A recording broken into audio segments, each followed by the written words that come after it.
Do you hear that? Yeah, silence. In another neighborhood, that may be normal, but in the Shaker Pines community, it's anything but. It's a tradition that every day at 6 o'clock, this firehouse siren goes off, but after a noise complaint, police have seemingly shut it down for good. Randy Daigle is the current president of the Shaker Pines Homeowners Association. So awesome of him to put the money to do it. He could have just made it a regular shop, but he didn't. He brought it back. He also remembers the siren being an important part of his childhood. Back in the day, it was like street lights. You had to be home when the street lights went on.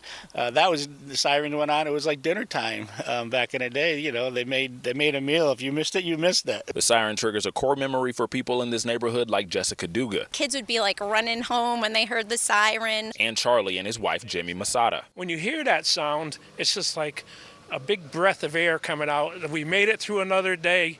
And we're home in our community here, the little community of Shaker Pines, where we want to stay. When the firehouse was decommissioned in the 90s, there were no more 6 p.m. sirens.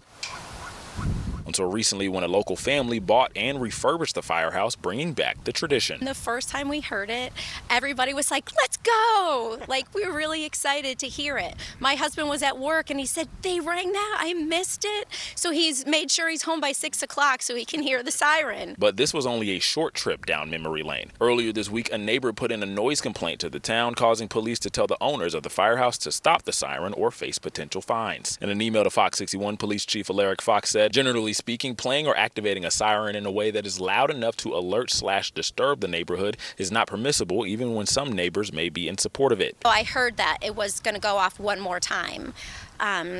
And the few people that are on that with me, we were kind of like baffled. Like, what do you mean? Like, why are you going to shut it off? And then we found out somebody complained. Now a community petition has started getting more than 300 signatures in hopes a compromise can be made. My grandson, his dad is a full-time fireman, so I know it really hits your heart when somebody has something, negative about it. Now, as we were knocking on doors, we came across a neighbor who said they were the ones who put in the noise complaint. They said after the siren went off a few times, they called police because they found it a nuisance. Neighbors in favor of the siren want more people to sign the petition to try to bring it back. In Enfield, Jamel Johnson, Fox 61.